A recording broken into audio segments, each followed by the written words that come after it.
Bonsoir à tous. Chers amis, notre parcours de cette année a commencé en beauté grâce à Médéric Sausset. Médéric Sausset qui, vous en souvenez, vous a dit son admiration de vous voir prendre le temps de vous former, soulignant combien notre formation, votre formation, participe de l'évangélisation du monde. Son propos a ensuite débuté en interrogeant le sens commun, en partant du corps de ce qui apparaît.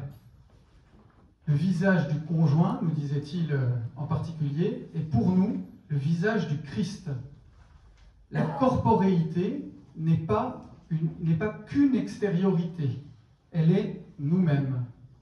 Ainsi, il l'illustrait en rappelant qu'une dérisoire mimique dit beaucoup de nous, une joie, un agacement. Cette extériorité dit même quelque chose de notre intériorité. Il a ensuite pointé une source de déchirement intérieur, inscrite dans notre chair, un combat entre ce que l'on veut, ce que l'on désire d'un point de vue sensible. Il nous faut toujours rechercher l'adéquation entre ce que je sais être bon, ce que je veux comme bien, et ce que je désire sensiblement. Cette quête, nous disait-il, trouve sa source dans la compréhension de notre nature animale. Et cependant, le corps ne suffit pas, lui qui est périssable, alors que nous-mêmes demeurons. C'est donc, il le rappelait, il le pointait, c'est donc qu'il y a en nous un principe de stabilité, ce principe qui est l'âme. Se pose dès lors la question des rapports entre cette âme et ce corps, lesquels rapports ont fait couler bien sûr beaucoup d'encre et suscité des conceptions variées. L'âme serait pour certains un moteur, pour d'autres la mort libérerait l'âme de son état emprisonné ici-bas. Or, pour un chrétien, corps et âme sont certes des parties, mais des réalités qui sont une. L'âme est faite pour le corps. Observant les personnes qui se rendent au gymnase, Médéric Sausset a pu constater combien certaines personnes sont capables d'une vraie discipline de vie. Pas d'alcool, se lever tôt le matin, passer des heures pour sculpter son corps. Et à cette vue, il se posait la question, il se demandait ce que lui-même faisait pour cultiver son âme. Plus largement, il s'est demandé ce qu'est notre fin d'un point de vue spirituel. Il nous faut absolument prendre soin de notre corps et de notre âme en même temps, si j'ose dire. Méditant sur la vertu de prudence, et la prudence des saints en particulier, il observait que prendre soin de notre âme et de notre corps ne demande pas plus d'efforts que de prendre soin de son corps. Ce qui va changer, c'est l'intention dans laquelle nous faisons les choses. À ce titre, il convient de se demander pour qui et pourquoi on agit. Ce à quoi nous sommes appelés pour cultiver l'unité de notre vie, c'est vivre une vie transfigurée. Nous avons une vocation à vivre de manière transfigurée. Pour conclure son propos, Médéric Sausset rappelait que saint Thomas, à la suite d'Aristote, distingue 4 grandes causes. Les causes matérielles, le marbre; formelle, la Pietà; efficiente, Michel-Ange; et finale, ce pourquoi la chose est faite. Il observait que son intervention s'était jusqu'alors concentrée sur les 2 premières. S'agissant de la cause efficiente, il nous a fait méditer sur les parents qui sont, merveille, des co-créateurs. Nous sommes les témoignages vivants, disait-il, qu'il existe un créateur, puisque l'âme ne peut pas venir de nous.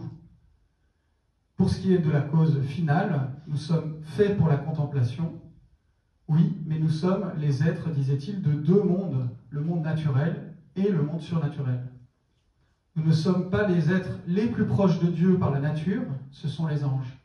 Nous sommes des intermédiaires dans l'ensemble de la création. Et en faisant, c'était la conclusion de son propos, en faisant des statues, des croix, nous agissons sur la matière pour élever la création. Une fois posée cette question de l'unité de la personne, qui était l'objet de cette conférence, il nous faut évidemment tourner notre regard vers celui qui rend cette unité possible, qui rend cette personne vivante, déjà, pour commencer, le Créateur, pour prendre conscience, peut-être, de ce que l'homme seul ne peut pas grand-chose, et qu'en revanche, tout est possible avec Dieu. Frère Emmanuel Perrier vient de nouveau nous rendre visite et nous l'en remercions chaleureusement. Alors, frère Emmanuel Perrier, vous le savez sûrement, est prêtre, théologien, professeur au Studium de la province des Dominicains de Toulouse et directeur de la revue thomiste et de l'Institut Saint-Thomas d'Aquin. Pardon. L'union de l'homme à Dieu. L'union de l'homme à Dieu. Cette expression ne tombe pas sous le sens. Après tout, ne sommes-nous pas des hommes? Ne faut-il pas rester sur son territoire, rester dans son couloir, être uni aux autres hommes, simplement? Et puis, l'unité à Dieu, est-elle utile? Est-elle seulement possible si l'on considère la poussière que nous sommes et qu'il s'agirait pour ce rien de s'unir à son Créateur? Que veut dire en somme cette union que certains appellent de leur vœu? À quel niveau se situe-t-elle? Ne sont cela que des mots, une manière de poésie? Par ailleurs, être unis à notre Dieu, n'est-ce pas le meilleur chemin pour être désunis avec les hommes? Ne voit-on pas, hélas, en temps de lieu et de saison, des hommes se battre pour leur conception de Dieu, quand ce n'est pas même au nom de celui qu'ils disent être leur Dieu? Mais si nous disons que cette union a du sens, est possible et même désirable, c'est peut-être parce que pour nous, Dieu est le fin mot de l'homme. Peut-être parce qu'il nous dit davantage sur l'homme que les hommes eux-mêmes. Lui qui est plus intime à nous-mêmes que nous-mêmes. Lui qui connaît nos ressorts, nos désirs, nos petitesses, nos charités. Peut-être qu'à le côtoyer, nous touchons du doigt ce qui nous fait grand, c'est-à-dire ce qui nous fait saints. Peut-être qu'être unis à lui, c'est être conforme à ce qu'il a voulu de nous.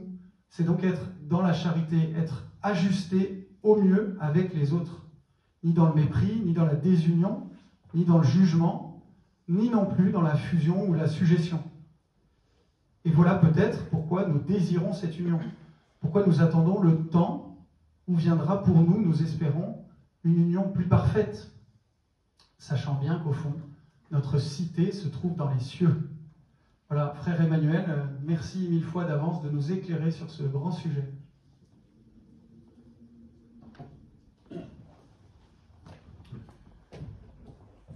Donc, bonsoir à tous.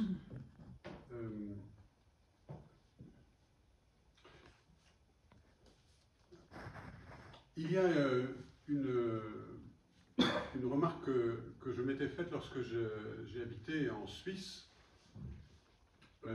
C'était au milieu des montagnes et dans ce petit pays, il y avait à peu près un monastère tous les 10 km à l'époque, je dirais encore 60-70 ans. Et je m'étais demandé s'il y avait un rapport entre le paysage que les Suisses côtoyaient en permanence, ces montagnes enneigées dans lesquelles ils vivaient, et le fait qu'ils avaient envie d'embrasser une vie monastique, une vie toute tournée à Dieu. C'était une option. L'autre option, c'était que la vie dans ces montagnes était tellement ennuyeuse qu'il fallait bien l'occuper avec quelque chose d'autre.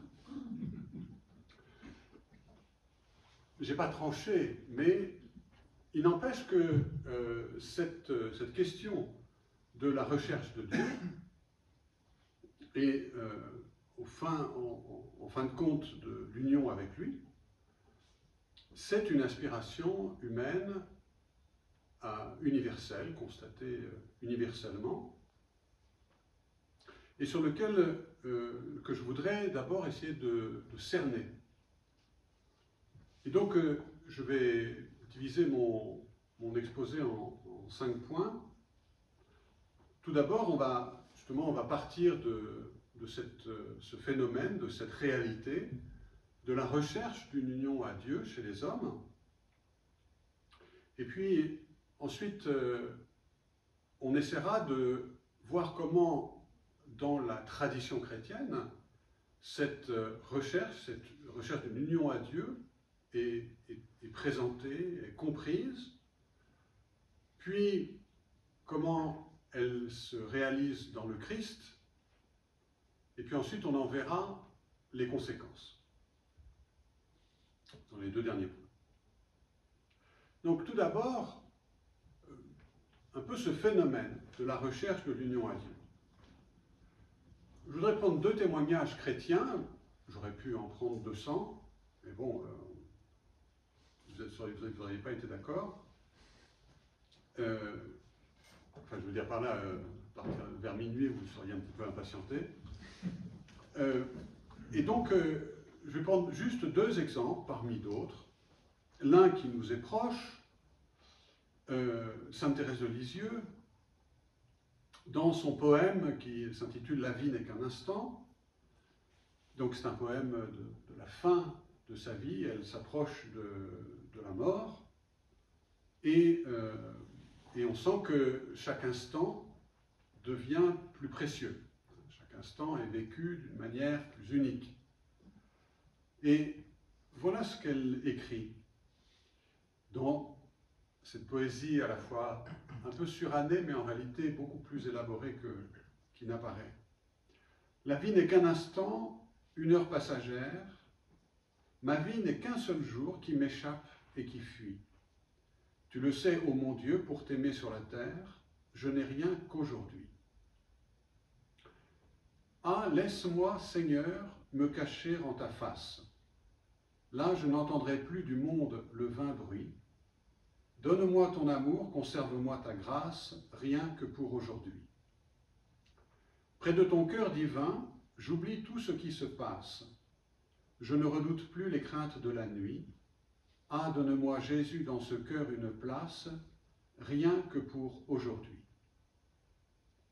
Pain vivant, pain du ciel, divine Eucharistie, au mystère touchant que l'amour a produit, viens habiter mon cœur, Jésus, ma blanche hostie, rien que pour aujourd'hui.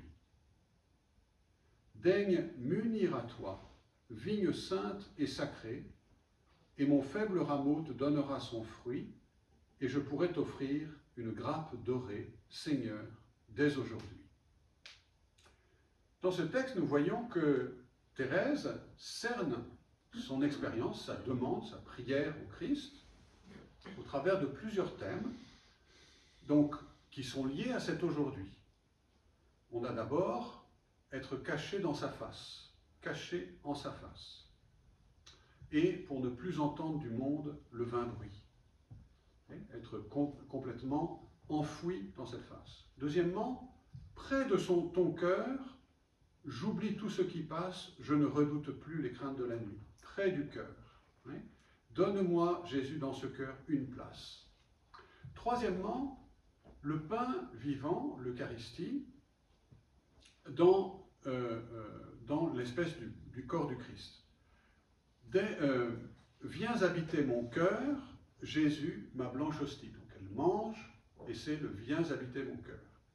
Et enfin, dernier moment, daigne m'unir à toi, vigne sainte et sacrée. Et là on voit que ce thème de l'union, il est attaché pour elle non seulement au fruit de la vigne qui sert pour l'Eucharistie, dans le calice, mais aussi à cette phrase du Christ, cette image du Christ qui dit « Je suis la vigne et vous les sarments » et qui est greffé sur moi.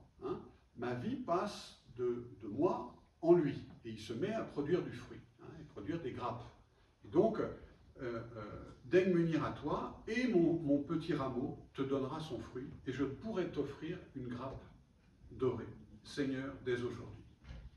Donc, on voit la multiplicité de ces images cachées dans la face, avoir une place dans le cœur, manger venir en moi, venir demeurer en moi, et cette vitalité, unis-moi à toi pour que ta vie soit ma vie. Deuxième exemple, je pars un peu à l'autre bout de l'histoire de l'Église, chez un auteur qui s'appelle Denis l'Aréopagite, qui est de la fin du 5e siècle, que l'on a longtemps confondu avec le Denis qui était avec Paul à Athènes, et qui était Denis de l'Aréopage. Mais ce Denis-là, en fait, vit à la fin du 5e siècle, et il rédige plusieurs livres, notamment un traité des noms divins et une théologie mystique, qui sont une espèce de synthèse de la mystique chrétienne avec la mystique philosophique de son temps. Et voici le commencement de sa théologie mystique. Trinité suressentielle, qui est au-delà du divin, au-delà du bien. Toi qui gardes les chrétiens dans la connaissance des choses divines, conduis-nous par-delà l'inconnaissance vers les très hautes et très lumineuses cimes des Écritures mystérieuses. Là se trouvent voilés les simples, insolubles et immuables mystères de la théologie, dans la translumineuse ténèbre du silence, où l'on est initié au secret de cette radieuse et resplendissante ténèbre, en sa totale obscurité, absolument intangible et invisible. Ténèbres qui comblent d'indicibles splendeurs les intelligences qui savent clore leurs yeux, telle est donc ma prière. Quant à toi, mon cher Timothée, exerce-toi sans relâche aux contemplations mystiques. Abandonne toute sensation et jusqu'aux spéculations de l'intelligence. Laisse tout le sensible, tout l'intelligible, tout l'être et le non-être. Ainsi, autant que tu en es capable, tu seras surélevé par la voie de l'inconnaissance jusqu'à ne plus faire qu'un avec celui qui est au-delà de toute essence et de toute connaissance. En effet, c'est par la sortie de toi-même et de tout, extase totale et irrésistible, que tu seras emporté vers la suressentielle splendeur de la ténèbre divine, étant affranchi et dépouillé de tout.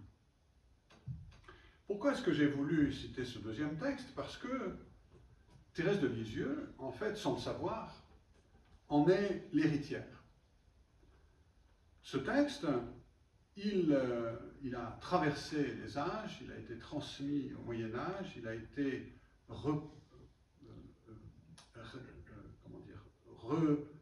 repensé, retravaillé, médité, ruminé, si bien qu'il a changé de sens, il s'est développé, il a trouvé des nouvelles versions, des nouvelles branches, des nouvelles expressions, mais au fond, c'est la même expérience des recherches d'une unité avec Dieu. Dans ce texte de Denis, du psaume de Denis, ce qui est marquant, c'est que c'est une voie de la connaissance. L'homme cherche à connaître ce qui est au-dessus de lui, il connaît le monde, il est trop habitué au quotidien, et il cherche à s'élever à des réalités éternelles. Et dans ce travail, il se détache de tout ce qui est de son quotidien, de ce monde, et il va chercher à atteindre la connaissance des mystères les plus hauts et des mystères donc divins. Et comme vous l'avez perçu dans ce texte, en fait, ce qui se produit, c'est que, à mesure qu'il avance dans cette connaissance, il cherche toujours à la dépasser. De sorte que, en fait, Dieu est toujours au-delà de ce qu'il peut avoir comme idée de Dieu. Hein. Toutes ces idées sur Dieu, en fait, il faut les dépasser. Il faut chercher celui qui est au-delà de mes propres idées. Et donc c'est une recherche de Dieu pour lui-même, et pas dans mes petites conceptions. Avec cela, on voit que cet exercice spirituel, puisque c'en est un exercice qui est constamment entre les ténèbres de quelque chose qui dépasse, et puis en même temps, une lumière qui nourrit, une lumière qui illumine. Et que l'homme qui arrive à ces hauteurs de la connaissance de Dieu, eh bien, est toujours pris dans cet entre-deux, où c'est ce double mouvement de la lumière et des ténèbres, du caché et du dévoilé. C'est un des traits qui est le plus marquant de cette voie mystique de Denis, mais on retrouve la même ambiance, en réalité les mêmes questions que chez Thérèse. Oui. Chez Thérèse, vous voyez bien qu'il y a aussi un exercice, il y a un exercice de l'aujourd'hui. Vous voyez aussi qu'il y a la recherche d'être caché, d'être enfoui, d'atteindre celui vers lequel elle se porte. Connaître la face, c'est exactement le vocabulaire que Denis emploie. En revanche, être près du cœur, là en revanche, ça c'est un ajout qui vient du Moyen-Âge. Et puis on retrouve aussi ce sens de la vitalité de Dieu, une espèce de lumière intelligible, une lumière pour l'âme, qui est en même temps une vie pour l'âme, hein, et qui en même temps se cache, et qui en même temps est au-delà de ce que moi je pourrais en saisir. Cette expérience chrétienne, typiquement chrétienne, j'en ai pris que 2 exemples, elle est une expérience que l'on trouve dans à peu près toutes les cultures, toutes les traditions culturelles, dans les religions, mais pas dans les religions seulement, dans aussi les philosophies, dans les cosmologies, dans les liturgies. C'est quelque chose qui est commun à l'humanité, la recherche en fait de ce qui est à l'origine de tout. Retrouver un contact avec son principe. Autrement dit, ce qui se manifeste dans ces aspirations humaines, c'est le fait que l'homme ne se suffit pas de vivre au niveau de ses émotions, ou au niveau de ses sensations.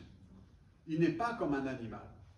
Et ce qui le différencie de l'animal, c'est qu'il va chercher à aller au-delà, à connaître le principe des choses et, si possible, le connaître, c'est-à-dire s'en rapprocher et s'y unir. C'est quelque chose que l'on voit, alors je vais citer quelques exemples, proches de nous, dans les philosophies dites païennes, les philosophies que les premiers chrétiens ont connues. Par exemple, chez Platon, il y a toute une thématique de la contemplation du Dieu qui doit être contemplé dans des idées éternelles, puisque ces idées éternelles, il en a laissé la trace dans les choses. Hein. Il y a de la chaleur, et donc il y a une chaleur idéale, une chaleur intelligible, détachée de la matière, qui est une des perfections du monde divin. De sorte que Platon est un philosophe qui a conscience de chercher à habiter, comme il dit, habiter près de Dieu. Habiter près de Dieu. De même, chez l'autre grand témoin de la philosophie grecque, Aristote, Aristote va montrer que l'activité la plus haute de l'homme, c'est la contemplation. C'est-à-dire l'activité spirituelle dans laquelle on regarde une chose pour elle-même, on essaye de la connaître, et parmi les contemplations, la contemplation la plus haute, ça sera celle qui contemplera Dieu. La manière dont Aristote connaît Dieu comme premier moteur, principe de tous les mouvements, ou aussi comme le bien essentiel, celui vers qui tous nos désirs vont. Et donc, pour Aristote, la contemplation du Dieu, c'est le sommet de la contemplation, de l'activité philosophique. Mais on trouve aussi la même chose dans le monde religieux païen, et spécialement dans ce qu'on va appeler les religions à mystère, c'est-à-dire les religions à initiation. Soit en passant, chez Denis, vous l'avez entendu, hein, Denis nous a parlé de cette contemplation, cette élévation, où l'on est initié au secret de cette radieuse et resplendissante ténèbre. Hein. Donc, les cultes à mystère sont des cultes qui se sont répandus dans la période avant-après le Christ, et qui cherchaient à rejoindre le divin par des techniques, ou par des liturgies, ou par des rituels qui entendaient détacher justement du monde, faire rentrer dans un univers caché, secret, les secrets de l'univers, les secrets du monde, et par des expériences, nous introduire à ces secrets. Par exemple, un des grands courants de ces religions à mystère a été le courant de dévotion à Hermès, Hermès Trismégiste. Voici une prière qu'on adressait à Hermès. Hermès, ma vie, tu es moi, je suis toi, ton nom est le mien, mon nom est le tien. Hein? Donc, vous voyez, une union au Dieu, une union à ce principe divin que l'on nomme ici Hermès, et que l'on atteint au travers de ces initiations, de ces cultes, de ces rites initiatiques. Un autre courant qui aura beaucoup d'importance, ce sera les gnostiques, ce qu'on a appelé les gnostiques. Alors, les gnostiques, ça recouvre en fait une foule de courants divers, mais qui ont comme point commun, eux aussi, de chercher l'union au divin par la connaissance, avec cette particularité que cette recherche de l'union est elle-même la voie du salut. C'est-à-dire que c'est en cherchant l'union à retrouver le chemin au principe qu'on se sauve soi-même.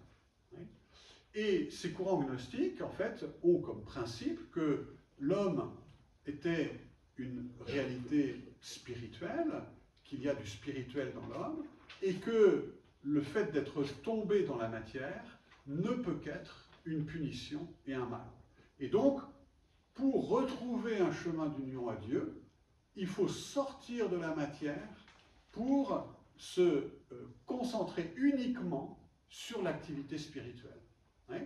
Donc, un détachement de la matière, un détachement du corps, un détachement de tout ce qui est des contraintes de la matière, pour s'acheminer vers des états spirituels dans lesquels on ne dépend plus du corps et dans lesquels on s'est déjà séparé, pour être, entre guillemets, assurer la transition au moment de notre mort, hein, la transition vers ce monde des esprits. Et évidemment, plus on y arrive, plus on monte haut, hein, dans les échelles des esprits, ceux qui sont les plus illuminés ou les plus divins. Dans les autres cultures, alors je ne peux pas trop m'attarder, mais je voudrais mentionner quand même une autre culture dans laquelle on trouve le même genre de pratique. Ici, je vais prendre un courant qui a l'avantage d'avoir irrigué à la fois l'hindouisme et le bouddhisme, et qui est le yoga, qui a été importé en France sous le mode d'une thérapie. Mais évidemment, il n'y a que des Européens pour croire que le yoga n'est qu'une thérapie. Le yoga, en réalité, selon les cosmologies asiatiques, c'est une réponse à notre situation dans le cosmos, dans l'univers. Nous sommes en effet une émanation du principe du monde et qui s'écoule, hein, et non une création, hein, mais nous sommes une partie de cet océan qu'est le cosmos. Et à mesure qu'on s'éloigne de la source, eh bien, l'être se dégrade. L'être devient plus consistant, il se fige dans les phénomènes, il s'intéresse aux apparences et il se fixe dans le multiple. Au contraire, la voie du salut sera une voie de détachement du multiple, de l'individuel, du particulier, pour retrouver le chemin vers ce principe universel, cosmique.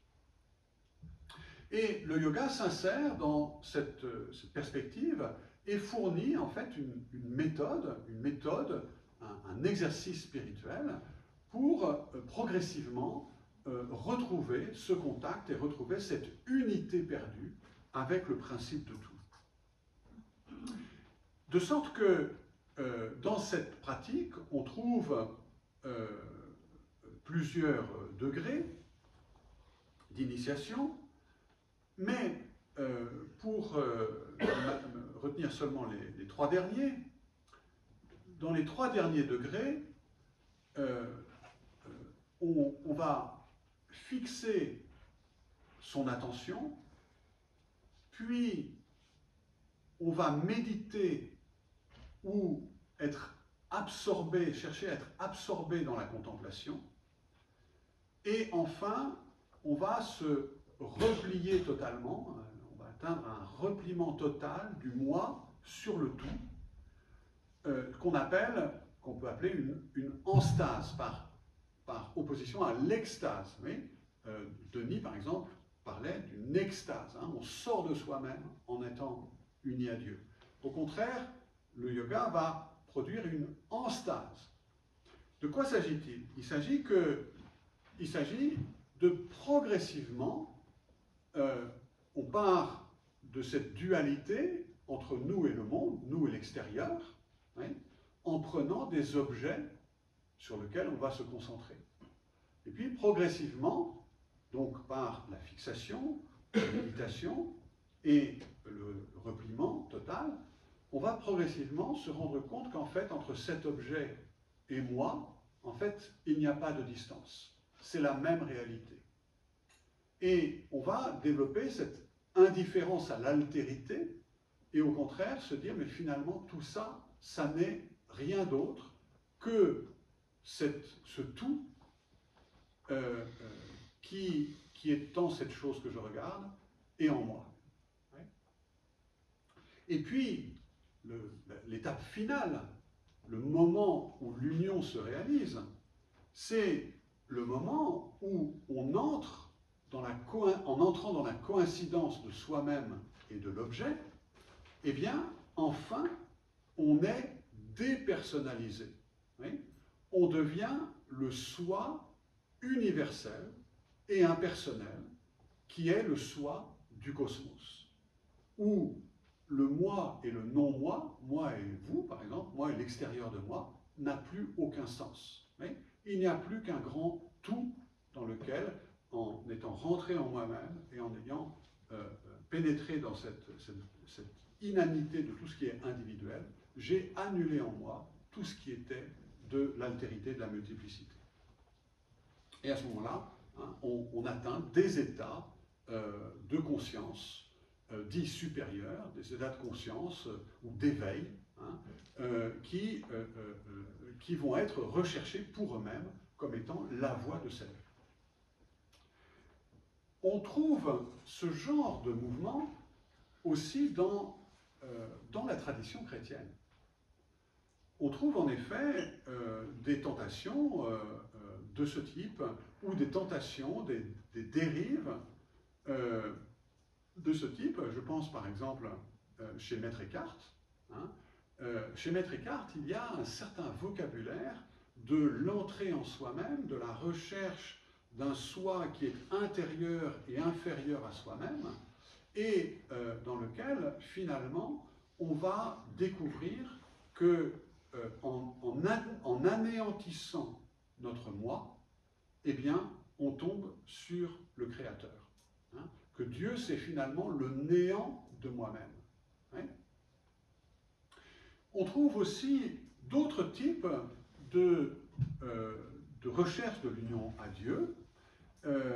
Ici, je vais mentionner quand même, parce que c'est des recherches, ça j'ai mentionné des recherches qui sont plus de l'ordre de l'élévation spirituelle, mais il faut aussi prendre en compte d'autres domaines de recherche de l'union à Dieu qui sont des domaines de l'activité, dans lesquels, alors c'est ce que l'on voit par exemple dans le Mahabharata indien, c'est ce que l'on voit aussi dans nos sectes millénaristes chrétiennes qui ont comme objet de se dévouer totalement à l'avènement du paradis de Dieu sur terre.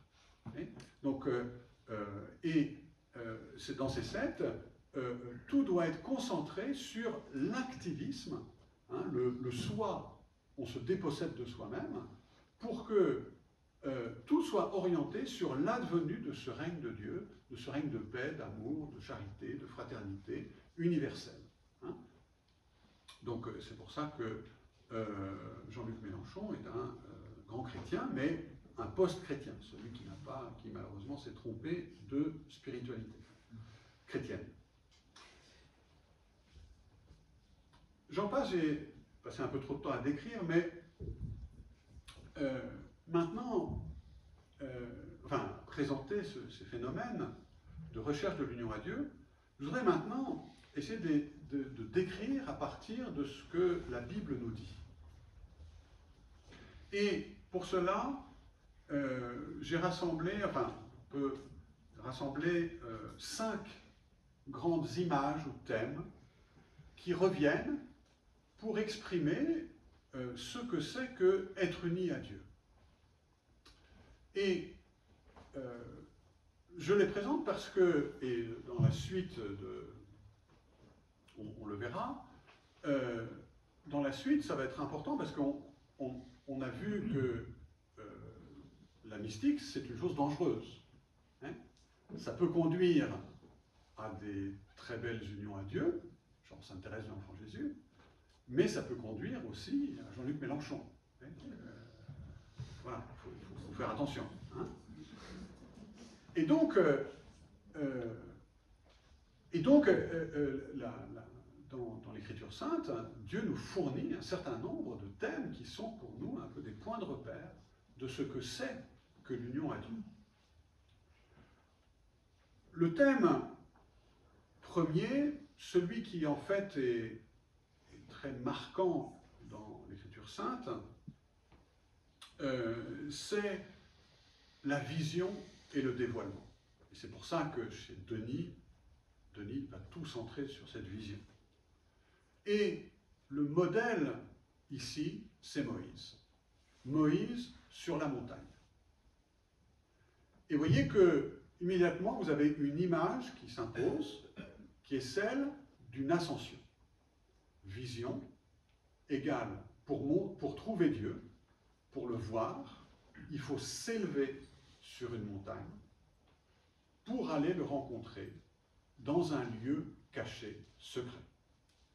C'est un thème qu'on retrouvera donc dans l'Exode, Moïse, mais aussi chez Élie, qui va être la source d'inspiration de la tradition carmélitaine, mais aussi chez Jésus, lorsqu'il monte sur la montagne, vous vous rappelez, du Tabor, avec les disciples pour la transfiguration.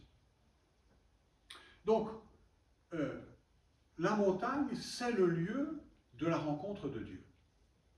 Et le lieu de cette rencontre va se faire sur le mode d'une vision. Et dans la Bible, Moïse est celui qui a été élevé à la plus haute connaissance de Dieu.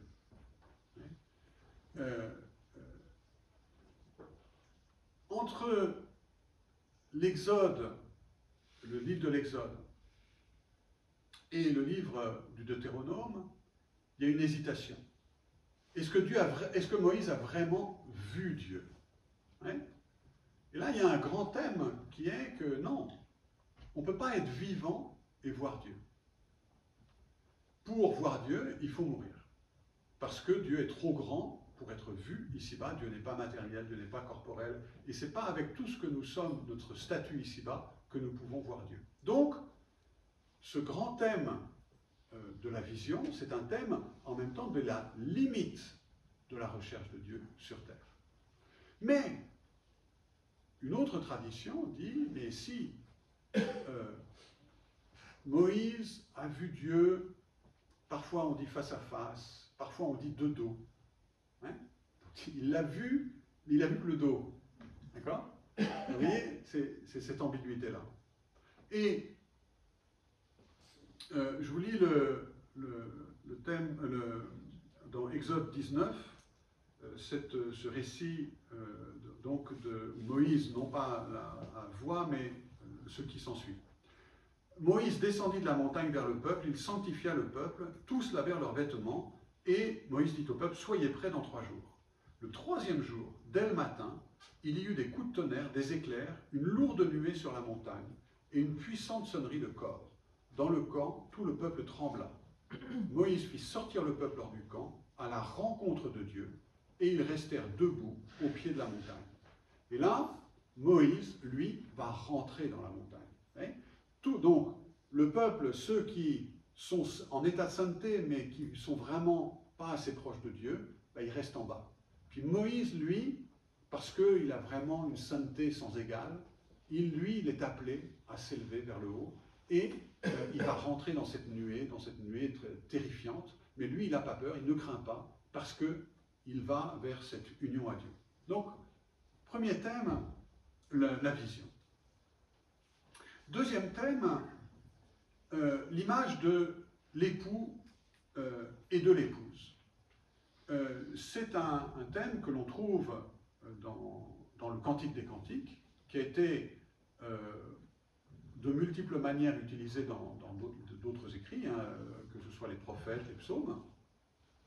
Mais le Cantique des Cantiques, c'est en fait un chant entier qui peut être pris à double sens. Soit c'est un chant poétique d'amour entre des fiancés, entre des amants plus exactement, mais tout est à double sens, tout est à sous-entendu, de sorte que ce rapport d'époux à épouse, vous voyez, donc ici c'est le lien d'époux à épouse qui joue, ce lien va servir en fait de point de repère de ce à quoi l'homme peut aspirer quand il cherche Dieu. Il peut aspirer à être uni à lui comme un époux et son épouse, plutôt comme une épouse à son époux. Dans ces cas-là, c'est l'âme, c'est l'esprit humain, c'est l'homme et comme la femme qui aime son amant. Alors évidemment, toute cette thématique va être décisive pour la vie religieuse féminine. La vie monastique féminine, elle est évidemment marquée par cette spiritualité de l'épouse face à son époux. Privilège des femmes. Troisième thème, la proximité du père avec son fils. Là, on est dans ce qui est de cette intention de Dieu à l'égard des hommes qui se manifeste en permanence par tout ce qui arrive et dans lequel l'histoire de nos vies, en fait, trouve sa signification par cette présence de Dieu. De sorte qu'on a l'impression que, en fait, ce n'est pas nous qui avons tellement à nous unir à Dieu, mais c'est Dieu qui ne nous quitte plus, hein, qui ne nous quitte pas. Vous voyez par exemple, Deutéronome 1,31. Moïse dit, « Tu l'as vu aussi dans le désert, le Seigneur ton Dieu t'a porté comme un homme porte son fils, tout au long de la route que vous avez parcourue jusqu'à votre arrivée en ce lieu. » Tout au long de la route jusqu'à votre arrivée. Et là, on voit ici comment cette union, elle vient de ce que c'est Dieu qui est toujours là et qui nous fait avancer. Quatrième thème, le temple. Le temple, en effet, va acquérir une grande importance dans la théologie de l'Ancien Testament, puisque c'est le lieu où Dieu réside. Par conséquent, entrer dans le temple, c'est entrer dans une présence de Dieu. Franchir l'espace du temple, c'est se rapprocher de Dieu. Monter vers le temple de Jérusalem, c'est monter vers Dieu. Et donc, il y a toute une spiritualité qui se déploie autour de cette proximité de Dieu. Et du reste, à l'époque du Christ, il y avait le temple était un édifice avec de multiples salles, et la dernière salle, qu'on appelait le Saint des Saints, c'était l'endroit où seul le grand prêtre avait le droit de rentrer une fois par an pour prononcer le nom de Dieu, le nom divin. Et donc, c'était le lieu où, en fait, il représentait un peu Moïse, dans la nuée, pour prononcer le nom de Dieu. Mais, vous voyez que ici, on est dans l'espace, le temple, c'est l'espace de la sainteté. L'espace de ce qui appartient à Dieu. Et quand on est dans cet espace, on est en présence de Dieu. Je voudrais citer ici Ézéchiel 40.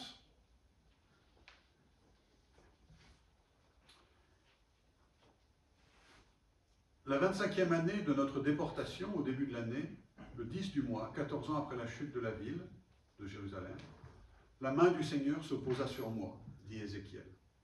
Il m'emmena là-bas, auprès de Jérusalem. Et dans des visions divines, il m'emmena en terre d'Israël et me déposa sur une très haute montagne, sur laquelle au sud il y avait comme les constructions d'une ville. Il m'emmena là-bas et voici, il y avait un homme. Il avait à la main une sorte de cordon de lin ainsi qu'une canne à mesurer. Il se tenait à la porte et l'homme me dit, « Fils d'homme, regarde de tes yeux, écoute de tes oreilles, sois attentif à tout ce que je te ferai voir, car c'est pour que tu puisses voir cela que tu as été amené ici. » Et qu'est-ce que voit Ézéchiel? Il voit la construction d'un temple idéal, avec des mesures idéales. Et donc, tout dans ce temple est avec des symbolismes, des harmonies, qui en font un temple capable de recevoir la présence de Dieu. Et donc, Ézéchiel est représentatif de cette recherche de l'union à Dieu au travers des rituels, au travers des liturgies, au travers des édifices, des symbolismes, de l'art, dans lequel on cherche à se rapprocher de Dieu en se mettant en sa présence. Dernier thème de l'union à Dieu, que l'on trouve à plusieurs endroits là encore, mais je vais m'attarder, retenir juste Proverbe 9. Proverbe 9, c'est le banquet de la sagesse. En effet, qu'est-ce que c'est que la sagesse? La sagesse, c'est ce qu'on obtient à grand prix, c'est-à-dire à force d'essayer de faire un peu la synthèse de ce qu'on sait du monde, et aussi de nos expériences. Alors, les expériences bienheureuses, celles qui ont bien tourné, et aussi les échecs. Quand on se prend un mur, eh ben, ça fait mal et on s'en souvient pour la fois d'après. Et donc, on acquiert la sagesse aussi en se tapant des murs. Et donc, cette sagesse que l'on acquiert péniblement, ou que l'on va chercher auprès de ceux qui en ont un peu plus que nous, cette sagesse, elle a comme particularité qu'il suffit de la communiquer pour qu'elle soit partagée. Autrement dit, la sagesse, c'est quelque chose qui est fait pour se partager. D'où ce thème de la sagesse comme banquet. Et cette sagesse, elle est divine et elle se communique à ceux qui recherchent, à ceux qui la recherchent. Ceux qui veulent la sagesse, Dieu va les rendre sages. Bien. Vous connaissez Proverbe 9, hein? La sagesse a bâti sa maison, elle a taillé 7 colonnes, donc on est dans un temple, hein, un lieu de, voilà, 7 colonnes, hein, c'est pas n'importe quel lieu. Elle a tué ses bêtes, préparé son vin, puis a dressé la table. Elle a envoyé ses servantes, elle appelle sur les hauteurs de la cité. Vous, les étourdis, les idiots, passez par ici, hein, donc les imbéciles, venez, vous qui n'êtes pas sages, hein, vous qui manquez de bon sens, elle dit, venez manger de mon pain, buvez de ce que j'ai préparé. D'accord ? Juste en passant, ce texte, il est influencé par une critique justement des rites gnostiques ou des rites d'initiation, notamment à Dionysos. Je l'évoque puisque on a eu droit cet été aux Jeux Olympiques à un Dionysos, donc qui rappelait tout à fait ça, hein, c'est-à-dire dans lequel la sagesse éternelle invite ses enfants au banquet, et le Christ invite le jeudi saint ses apôtres au banquet de la sagesse, hein, il va donner cette connaissance, et donc on a eu droit aux Jeux Olympiques au contraire, à la riposte de Dionysos, qui dit « mais regarde ce que je fais de ton banquet au Christ ». Dans ces différents éléments que nous rassemblons là, qu'est-ce que l'on voit? On voit que ces thèmes, à chaque fois, ils expriment un aspect de ce qu'est l'union à Dieu dans la perspective, dans la révélation, dans les Saintes Écritures. Et je pourrais le résumer de la manière suivante. La vision implique la connaissance. Donc, l'union à Dieu suppose une certaine connaissance. L'union à Dieu suppose un accord de volonté. Et c'est ce que l'on va voir avec le thème de l'époux. Parce que ce qui fait l'unité de l'époux et de l'épouse, c'est justement cet amour mutuel dans lequel ils ne font plus qu'un en volonté. Et donc, au thème de la vision et de la montagne, on a le complément de l'unité des cœurs, l'unité de volonté, dans le thème de l'épouse. On a aussi le fait que ça se passe dans l'âme. L'âme comme temple, l'âme comme lieu où on rencontre Dieu et il faut se disposer, et disposer son âme, à être uni à Dieu. On voit aussi que dans le thème du péché, de la sainteté plus exactement, de la sainteté du temple, c'est-à-dire que ce lieu est réservé à la sainteté et tout ce qui est péché doit être à l'extérieur, eh bien, on voit que la recherche de l'union à Dieu est incompatible avec le péché. Toute recherche d'une union à Dieu en même temps que du péché est une contradiction dans les termes. Et puis,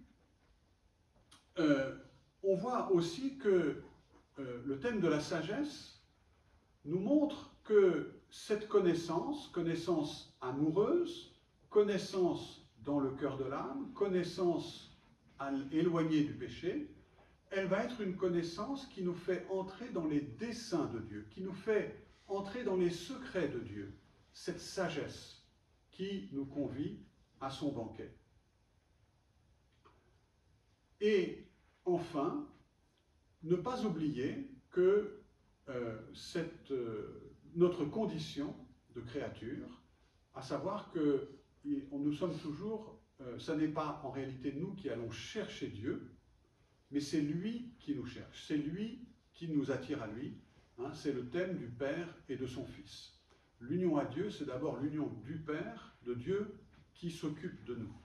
Hein, et ça, c'est seulement parce que Dieu s'occupe de nous que nous-mêmes, nous pouvons nous rapprocher de Dieu.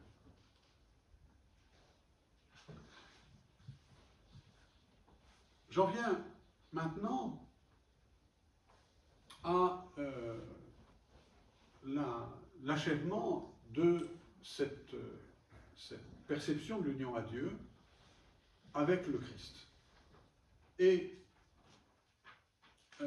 à titre préliminaire, je voudrais dégager deux grands principes qui servent à évaluer des mystiques. Le premier grand principe, c'est que l'union à Dieu se fait non pas selon notre être, mais selon notre agir, notre opération. On l'a vu, notre connaissance amoureuse dans notre âme. Qu'est-ce que c'est en effet que on peut concevoir l'union à Dieu de deux manières. Soit on se dit, il faut que je puisse retrouver, m'unir au principe de toute chose, jusqu'au point où finalement je serai Dieu moi-même. Et cette manière de concevoir l'union à Dieu, c'est une manière où on se dissout en Dieu. Oui, parce que c'est comme si vous voulez, vous mettez un peu d'eau dans du vin, oui, ça devient du vin. Oui. Vous mettez une goutte d'eau dans l'océan divin, la goutte d'eau disparaît. Et donc, il y a toute une tradition mystique, et j'ai parlé tout à l'heure du yoga, c'est un des problèmes du yoga, ou aussi de la mystique de Maître Eckhart, c'est un des problèmes de la mystique de Maître Eckhart, dans lequel l'objectif est de s'unir à Dieu par tout son être, par tout ce que l'on est, dans une dépossession totale de soi-même. Et là, il y a un danger, qui est le danger qu'en réalité, c'est une négation, un nihilisme, qui se cache sous les apparences de l'union à Dieu. C'est un grand danger, parce que il y a des tempéraments nihilistes, il y a des tendances nihilistes dans la mystique et dans la recherche de l'accomplissement, du dépassement de soi. Il y a des recherches qui sont des recherches qui conduisent à s'anéantir, au néant. Donc, tout ce qui est recherche qui entraîne une négation de soi-même, une négation de son existence propre, une négation de ses limites, une négation de sa personnalité, une négation de son caractère, eh bien, tout cela, attention, ça propose un changement de nature. Et ça n'est pas possible en contexte chrétien. Ou plus exactement, c'est possible, mais c'est le mauvais chemin.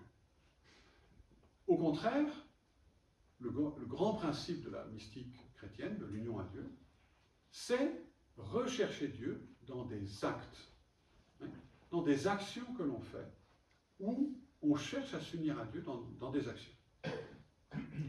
Deuxième grand principe, on ne peut pas se donner à soi-même le salut. C'est toujours un don de Dieu. C'est toujours une grâce de Dieu. C'est ce qui est marqué dans le fait que, par exemple, dans un grand principe des sacrements, on ne se donne jamais un sacrement à soi-même. Jamais. On reçoit toujours un sacrement. Parce que c'est Dieu qui sanctifie. Ce n'est pas nous qui prenons possession du divin. Et donc, toute voie mystique, tout chemin mystique est une grâce. Et là, ça a comme conséquence de remettre en question tout ce qui est des techniques d'union à Dieu, des méthodes d'union à Dieu. Parce que vous comprenez bien que si l'union à Dieu consiste à faire des exercices pour atteindre par soi-même, par ses propres forces, l'objectif, eh bien, il suffit de dégager les bonnes méthodes, les bonnes techniques pour enfin arriver à cette union. Enfin, vibrer avec le cosmos, enfin réaliser la révolution et le paradis sur Terre, enfin, etc. Toutes ces manières de chercher l'union à Dieu, hein, elles ont toutes comme idée que c'est à la portée de l'homme. Et en réalité, parce que c'est une grâce, parce que c'est Dieu qui donne cette grâce, il n'y a aucune vraie méthode, ni technique, pour être uni à Dieu. Qu'est-ce que ça veut dire? Ça veut dire que, en contexte chrétien, en théologie chrétienne, on peut donner des conseils. On peut avoir des grands saints qui tracent un peu des voies, qui s'essayent à discerner des voies. Voyez, et on a une grande tradition chrétienne qui vise à nous présenter les voies de l'union à Dieu comme les voies normales, enfin comme des voies avec des étapes qu'il faut passer. Hein. Par exemple, donc, un des éléments essentiels, c'est le détachement moral, la libération du péché. Et donc, une des premières conditions pour pouvoir commencer à chercher Dieu, eh bien, il faut se détourner du péché. Donc, il faut changer de vie. Il faut avoir une morale, une vie morale qui est orientée vers le bien. Sinon, on ne peut pas aller à la recherche de Dieu. Vous voyez, ça fait partie des conditions. Ou de la même façon, il faut apprendre un temps de prière. Si on ne prie jamais Dieu, on ne pourra pas se rapprocher de lui. Si on ne prend jamais le temps de le chercher dans notre âme, on ne pourra jamais s'approcher de lui. Bien. Donc, je vais rassembler les parties qui restent, parce que je vois qu'en fait, il est tard. Je suis désolé. J'espère ne pas trop vous saouler. Je vais rassembler les parties qui restent dans quelques grands principes de l'union à Dieu, tel que le christianisme la présente. D'abord, premier point, notre repère, c'est le Christ. Et c'est plus que notre repère, c'est notre source. L'union à Dieu d'une humanité qui est la plus haute, c'est dans le Christ qu'elle se réalise. Puisque, en effet, pour nous, comme je l'ai dit, l'union à Dieu, c'est toujours dans des actes. On essaye de chercher Dieu, on essaye de vivre selon Dieu. Mais dans le Christ, l'humanité a été assumée, saisie par la personne même du Fils de Dieu. Le Fils, a fait cette humanité la sienne dans sa personne divine.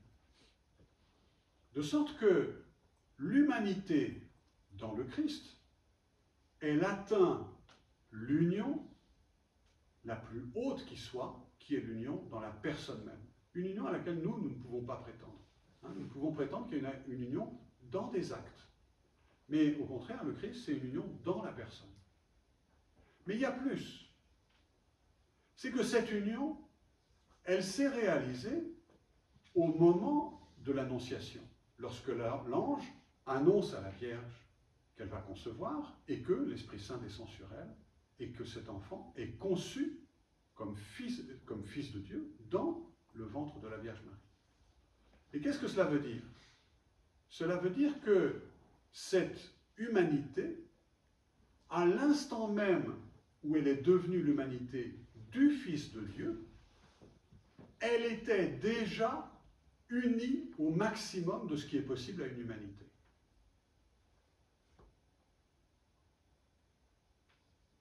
Alors ça, c'est bizarre, parce qu'on peut se dire, ben oui, pour nous, en fait, l'union à Dieu, puisque c'est dans des actes, comme je l'ai dit, l'union à Dieu, c'est toujours devant nous. C'est toujours ce qu'on espère vivre un peu sur terre et vivre au ciel éternellement. Donc l'union à Dieu, pour nous, c'est ce qui est en jeu, comme vous vous rappelez la phrase du poème de Thérèse, aujourd'hui.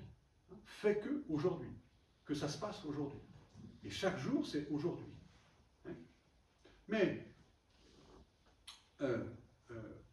pour le Christ, l'union à Dieu, elle était déjà acquise.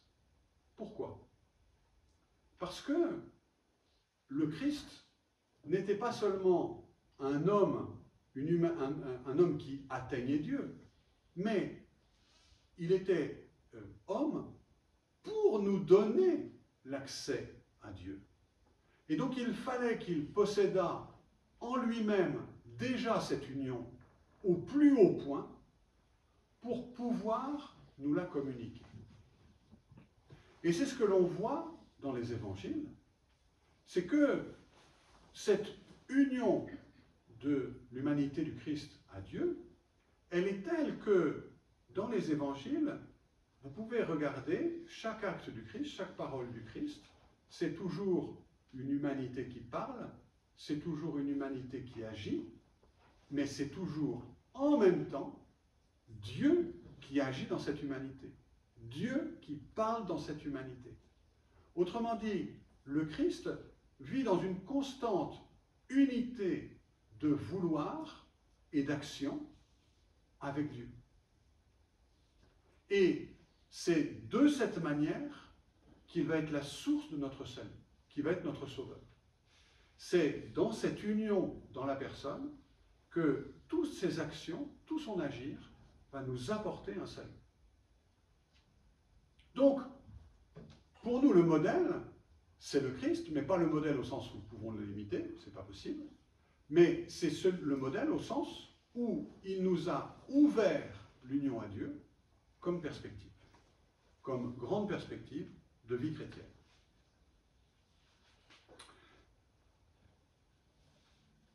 Un mot sur les voies de cette union. Comme je l'ai dit, il y a eu des traditions de recherche de la meilleure manière d'être unis à Dieu. Vous savez, hein, partout, il y a des zélés, quoi, il y a des fanatiques, et il y en a, ils se disent, non mais c'est pas possible que je laisse passer, si le but c'est l'union à Dieu, c'est pas possible que je laisse passer ça, quoi. Donc ils passent leur vie là-dedans. Bon. Et donc ça en fait des spécialistes de l'union à Dieu. En tout cas, quand ils ne se plantent pas, quand ils ne partent pas dans une mauvaise voie. Mais ça donne des immenses figures de gens qui ont fait le travail, qui ont fait l'expérience. Donc, j'ai cité le pseudo-Denis, j'ai cité Thérèse de Lisieux, mais j'aurais pu citer Saint Bernard, mais j'aurais pu citer toutes les grandes figures de la spiritualité, Sainte Thérèse d'Avila, Saint François d'Assise, Saint Thomas d'Aquin, toutes ces grandes figures de spiritualité qui ont donné leur vie à Dieu et qui, par leur sainteté, en fait, nous ont montré des voies d'union à Dieu, des chemins.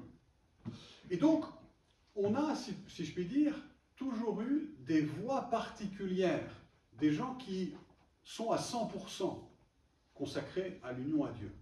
C'est ce qu'on a appelé souvent les mystiques. Oui. Alors quelquefois d'ailleurs avec des phénomènes extraordinaires. Hein, le Padre Pio par exemple, hein, on a des phénomènes extraordinaires liés à ces mystiques, à cette vie mystique. Bien. Mais, cela dit, donc tous ces mystiques qui sont presque aussi grands que Moïse, presque aussi grands que Saint Paul, hein, qui a été élevé au 7e ciel, dit-il, Étienne, Saint Étienne, le ciel s'est ouvert sous ses yeux au moment de mourir, hein, Pierre, Jacques et Jean, au Tabor, eux, ils ont vu la nuée et la gloire de Dieu. Donc, tous les grands mystiques, en fait, ont cherché cette union à Dieu et ont ouvert des voies. Mais j'allais dire, bon, ben nous, qu'est-ce qu'on fait? Parce que nous, on n'est pas Moïse.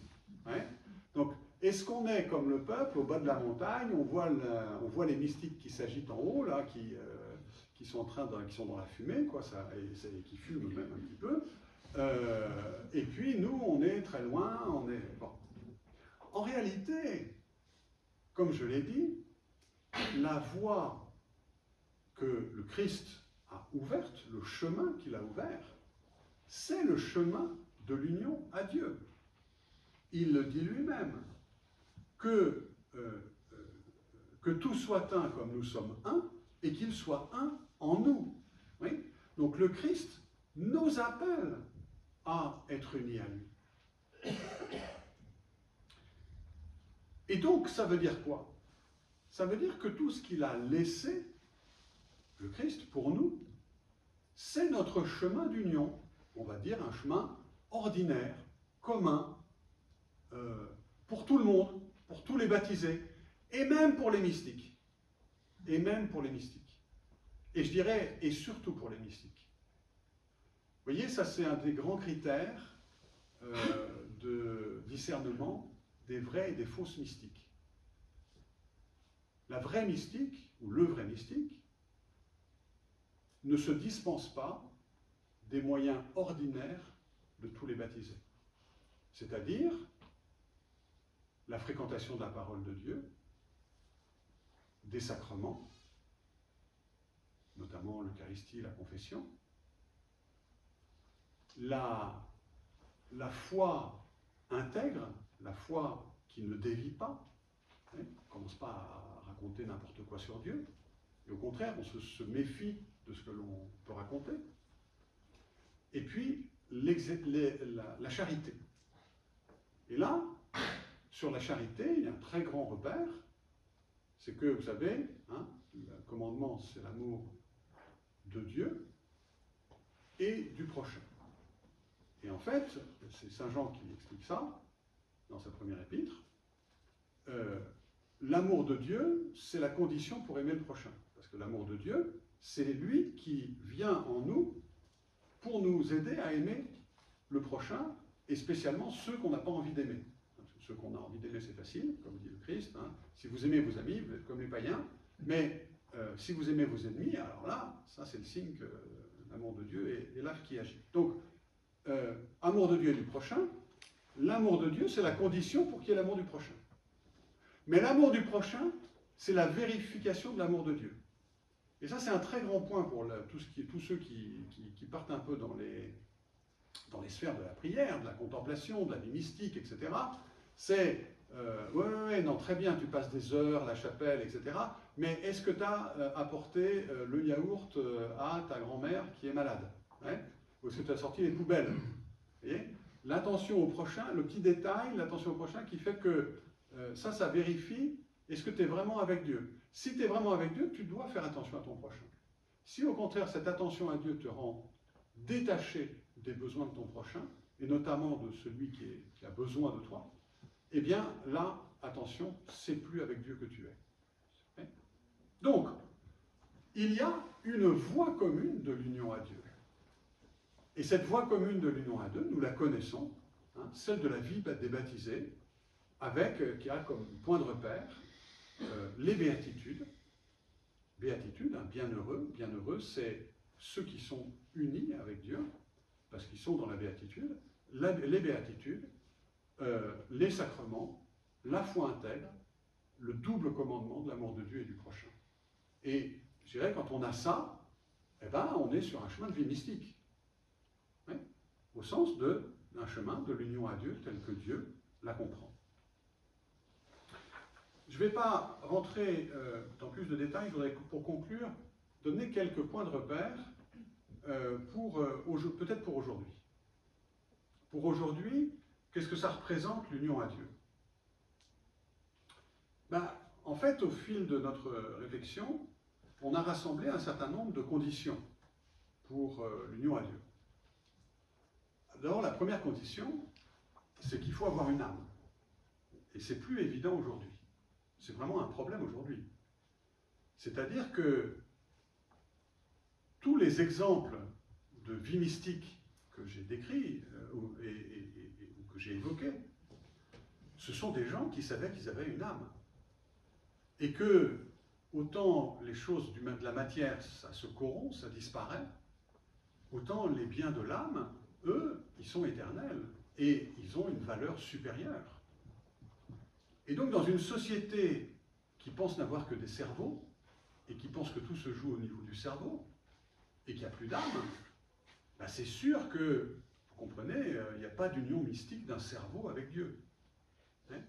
Un cerveau n'a pas d'union à Dieu. un cerveau, il a des unions avec des produits chimiques, de la dopamine, de la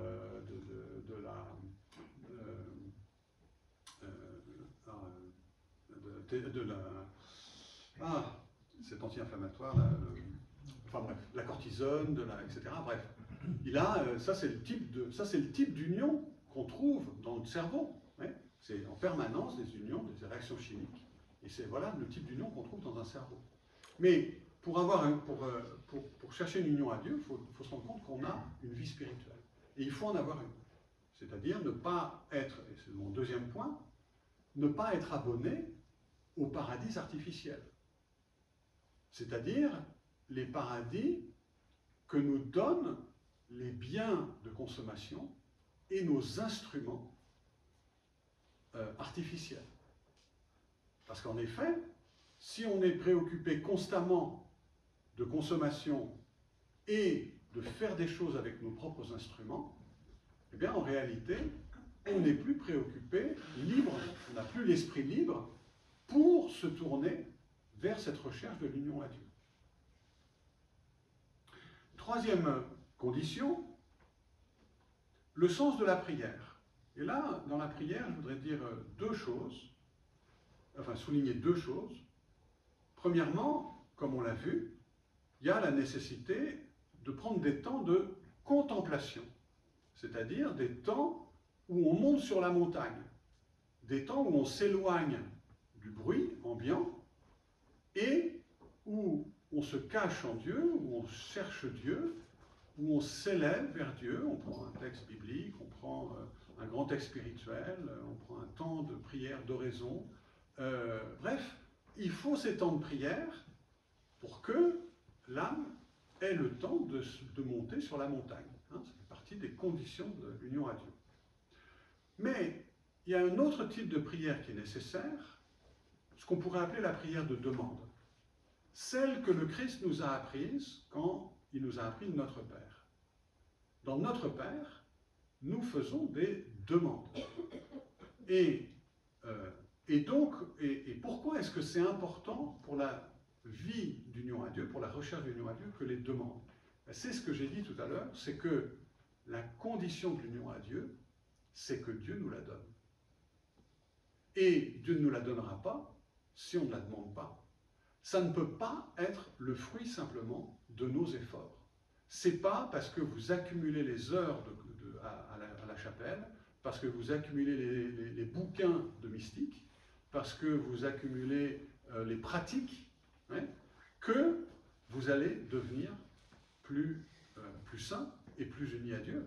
C'est uniquement, tout ça est inutile si Dieu ne donne pas sa charité, si Dieu ne donne pas sa grâce. Et donc, il faut le prier, il faut demander que ton règne vienne, et notamment dans mon âme. Donne-moi ta grâce. Vie sacramentelle, j'en ai parlé, notamment l'Eucharistie, puisque dans l'Eucharistie, comme Thérèse de Lisieux l'avait bien vu, hein, manger le pain vivant, c'est assimiler en soi celui qui est le corps même de Jésus-Christ. Et donc, assimiler ce corps en soi, c'est être assimilé dans le corps du Christ, qui est l'Église. Donc, assimiler le corps pour être assimilé. L'Eucharistie nous présente un modèle d'union à Dieu. Enfin, la charité et les règles de la vie morale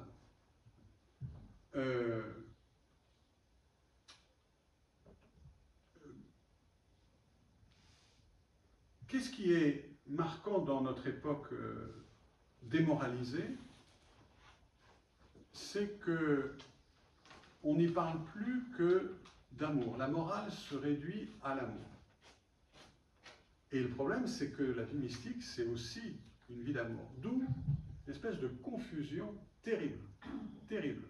Parce que sous couvert d'amour aujourd'hui, on tue des vieillards, on tue des enfants, on mutile des adolescents, on détruit des peuples, etc. Hein, c'est au prétexte de l'amour qu'on fait ça. Donc aujourd'hui, il faut faire attention à dire, quand on dit Dieu c'est tout l'amour, et moi je cherche l'amour de Dieu, et je vis de l'amour de Dieu, est-ce que c'est vrai? Je vous donne un repère. On aime vraiment Dieu que quand on hait le mal et le péché. Il n'y a pas de vrai amour pour un chrétien s'il n'y a pas en même temps une haine viscérale du péché. Et plus la haine du péché est là, plus l'amour est vrai. Parce que l'amour, c'est l'effet de la présence de l'Esprit Saint dans les cœurs, et l'amour est absolument incompatible avec le péché et avec le mal. Et donc, ceux qui disent il faut l'amour, etc., oui, mais vérifions que vraiment on est en train d'aimer. Hein? Si j'aime en tolérant le péché, j'aime pas vraiment. Et donc, voilà un petit peu ce que je voulais présenter ce soir autour de cette thématique de l'union à Dieu, en me disant que peut-être que ça susciterait, ça rentrerait dans votre programme de l'unité. Hein. Donc il y a une première unité, c'est celle avec Dieu. C'est l'essentiel, et après il y a toutes les autres unités que vous allez voir cette année.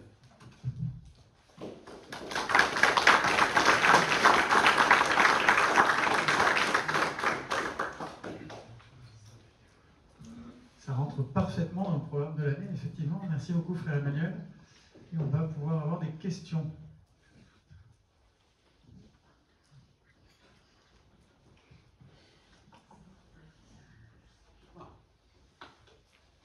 Tout le monde est en contemplation. Ça nous a élevés tellement loin qu'il faut redescendre un petit peu. Il n'y a pas que ce soit en pré-sommeil aussi.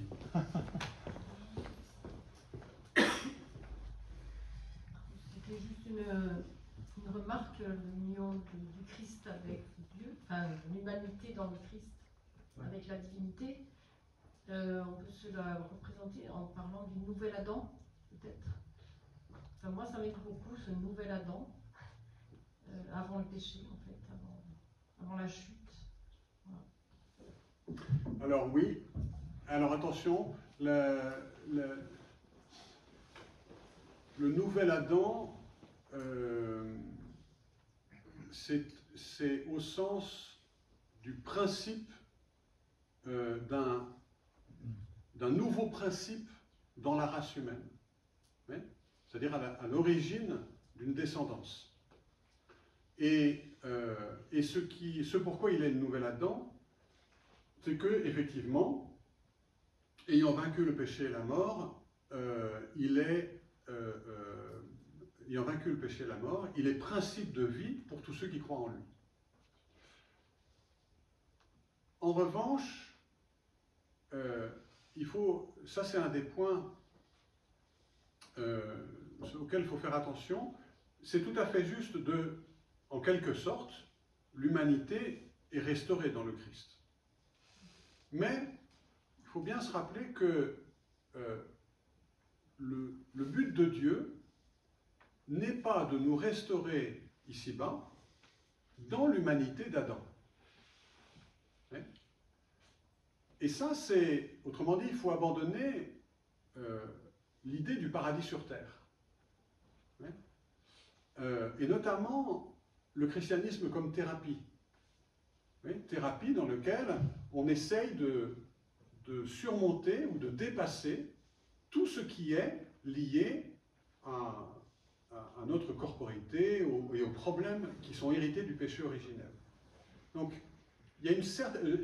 J'en parle parce qu'il y a certaines tendances de spiritualité aujourd'hui qui sont des tendances thérapeutiques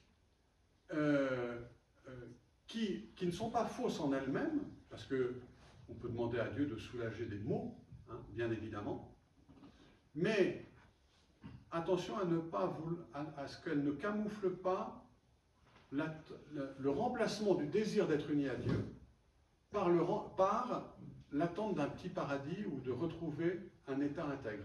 Je me fais comprendre en disant ça? Hein? Je préférerais, c'est-à-dire, oui, l'union à Dieu, je ne suis pas contre, mais enfin, moi, ce que je veux, c'est d'abord aller bien. Je me fais comprendre mieux? Hein? Et ça, c'est le danger.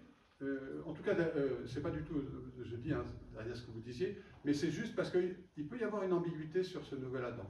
Par exemple, le New Age repose beaucoup sur ce thème du nouvel Adam. Hein.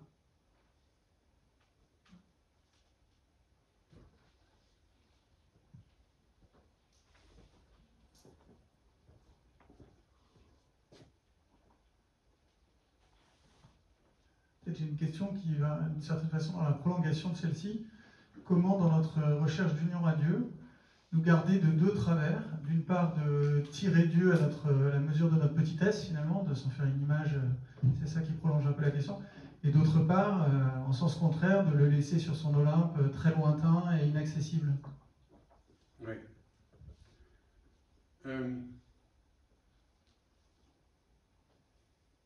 Je dirais, il faut s'attacher aux mots de la foi, aux mots que Dieu nous a laissés pour notre foi. Donc, par exemple, le credo. Et se rendre compte que, quelle que soit l'élévation à laquelle on puisse être porté, dans la recherche de Dieu et la connaissance de Dieu, on ne s'éloignera jamais de ce credo. Autrement dit, le fait que si vous cherchez Dieu et que ça vous aide, ça enrichit, ça précise votre foi, ça fait que, par exemple, le credo, quand vous le récitez, ça devient un peu des perles, parce que c'est une connaissance de Dieu, hein, le credo. Donc c'est un résumé de notre connaissance de Dieu. Mais évidemment, il y a l'Écriture sainte en entier, hein, mais le résumé, si on peut dire, une version résumée, c'est le credo. Et donc, si votre intelligence se repose, si votre connaissance se repose dans ces vérités de la foi, eh bien, c'est bon signe. C'est signe que, quelle que soit l'élévation et la recherche d'élévation, vous n'avez pas quitté l'essentiel, qui est ce que Dieu vous avait donné. Ouais.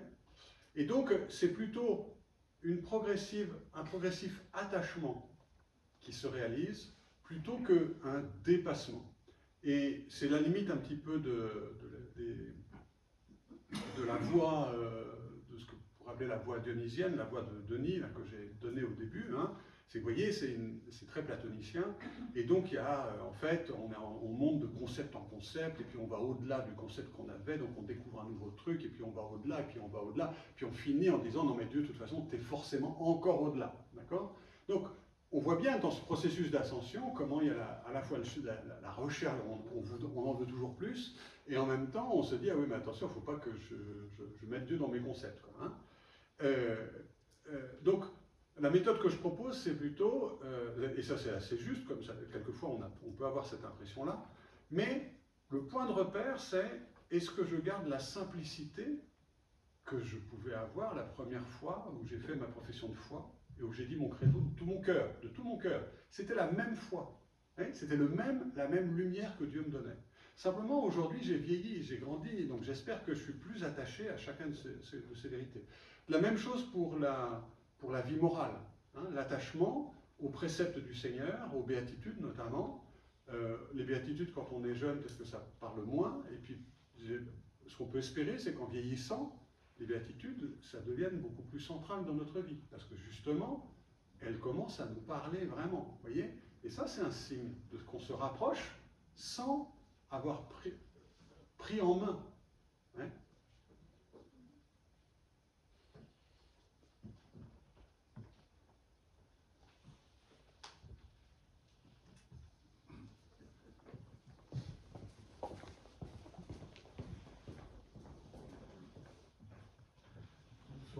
Si je vous ai bien compris, je crois que pour rechercher une unité avec Dieu, il faut une démarche, une demande, et on aura une réponse.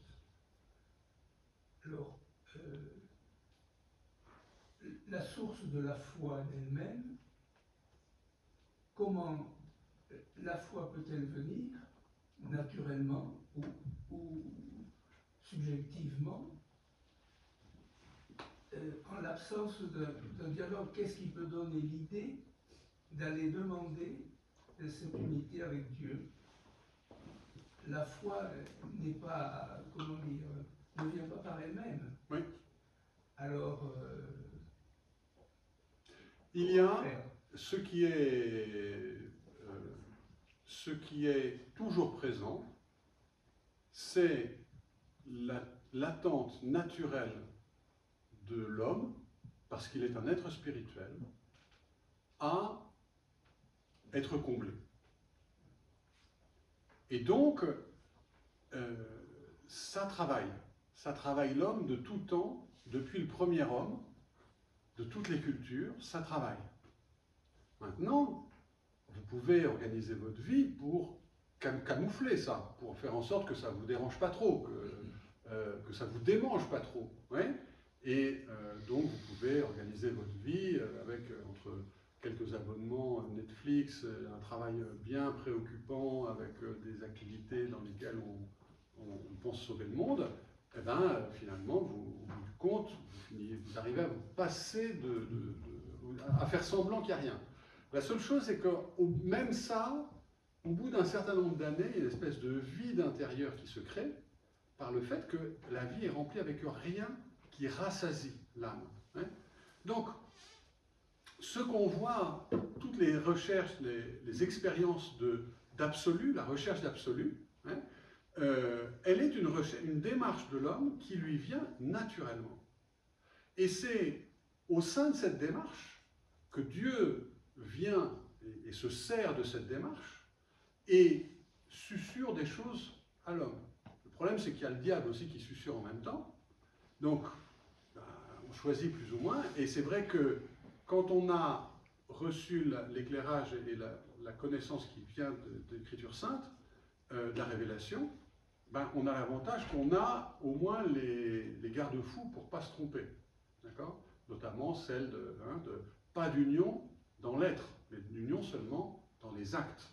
Hein, ou le fait qu'on ne pourra pas obtenir ce salut par nous-mêmes, mais qu'il faut le demander à Dieu, hein, par grâce.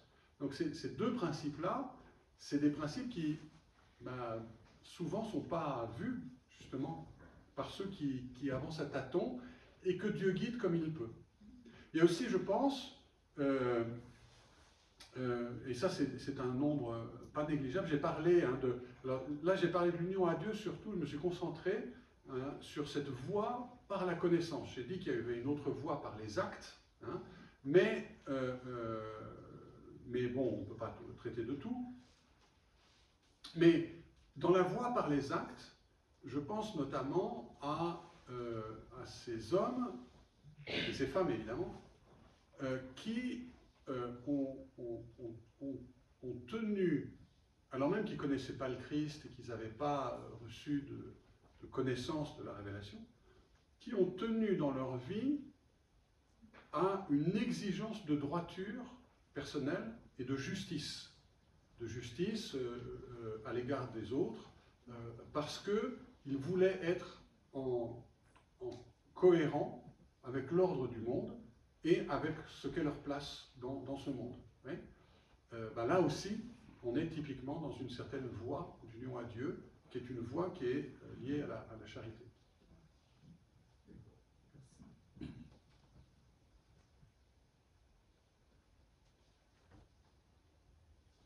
Est-ce qu'on prend peut-être une dernière question, je ne sais pas où. Oui.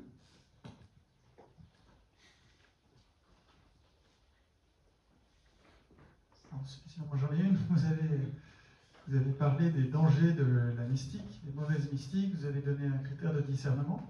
Est-ce que plus globalement, vous pouvez peut-être nous développer le bon usage de la mystique, la façon dont on peut peut-être s'aider, nous qui ne sommes pas forcément des mystiques, de lecture de mystique, Et d'ailleurs, est-ce que c'est bon pour chacun d'entre nous, ou est-ce que seulement certaines personnes sont appelées à y trouver une voie de contemplation et d'union à Dieu? Oui, les lectures de grands spirituels sont toujours très utiles. Mais moi, le conseil que je donnerais, c'est ne lire que ce qui vous parle. Pourquoi? Parce que, comme je l'ai dit, les grands spirituels sont des gens qui ont cherché et travaillé l'union à Dieu selon un chemin. Et ils ont balisé un chemin. Mais peut-être que vous êtes sur un autre chemin. Et donc, si vous vous forcez à lire, par exemple, celui qui me dirait, moi je lis tous les mystiques, je me dirais, il y a un problème, parce que, en fait, on ne peut pas... Vous voyez ce que je veux dire? Je ne peux pas faire le chemin de Saint-Jacques par le puits, ou le chemin de Saint-Jacques par la mer. Vous voyez? Faut choisir. Ouais. Donc, si Dieu me mène sur un chemin spirituel qui est plutôt de tel type, ben, je vais être réceptif à ceux qui ont justement posé des balises sur ce chemin. Et donc, si je trouve un auteur qui me parle, ça veut dire que de quelque manière, et un auteur reconnu, hein, comme fiable, ça veut dire que mes questions, je peux, pour une part, me fier à lui, parce qu'il les a expérimentées, et il va m'aider à me guider sur ce chemin. Donc c'est un maître sur mon chemin, qui sera peut-être pour un temps, qui sera peut-être pour la vie, mais c'est un maître. Et donc, ça c'est le critère que je proposerai. Et l'autre critère aussi, c'est s'attacher plus à ce qu'ils contiennent, à ce qu'ils m'aident à changer dans ma vie, qu'à ce qu'ils promettent. Oui? Parce que tous ces gars-là, ou ces braves dames, ils sont allés loin. Hein? Ils étaient bien devant vous, quoi, vous voyez? Donc je parlais du chemin de Saint-Jacques. Bon, eux, ils étaient déjà à Saint-Jacques quand vous sortiez du puits, vous voyez? Donc forcément, ben, ça promet, quoi. On a déjà la carte postale de l'arrivée, vous voyez? Mais faut pas précipiter les étapes. Il faut les prendre pour ce qu'ils vous disent pour aujourd'hui. Ouais? Je prends notamment le cas c'est très connu pour les demeures de Thérèse d'Avila, hein, donc qui décrit la manière dont l'âme, par l'oraison, est amenée jusqu'à une véritable oraison d'union à Dieu, au travers d'un certain nombre de détachements les uns après les autres. Bon. Et évidemment, tous les carmes, toutes les carmélites qui rentrent au Carmel, les 6 premiers mois, ils ont déjà parcouru les 6 premières demeures. Vous comprenez, c'est pas possible autrement. Ouais? Parce qu'en fait, ils veulent y aller, ils veulent trouver, ils veulent absolument que ce soit eux qui veulent être déjà à Saint-Jacques, vous voyez. Donc, bon. Mais ils hésitent à dire qu'ils sont dans la 7e, parce que sinon, il n'y aurait plus rien à le faire pour les 6 mois qui restent. Mais donc, vous voyez, donc on se projette facilement, on s'illusionne facilement sur ce chemin. Donc, il faut plutôt retenir ce qui vous aide à vous changer, à vous transformer, plutôt que un peu les rêves et les illusions et les désirs, etc. Vous voyez? Et donc, par exemple, chez Thérèse d'Avila, c'est plutôt quand elle vous tape sur les doigts que c'est intéressant, plutôt que quand elle vous fait et vous dit « Oui, bon, si vous commencez à léviter dans le jardin, bon, pas plus d'une demi-heure, bon, ok. » Ça, voilà, on n'y est pas là, on n'y est pas, vous voyez? Mais en revanche, qu'as-tu fait de la sœur qui était à côté de toi et qui ne va pas bien et tout? Bon, bah ça, oui, ça c'est moins drôle, ça.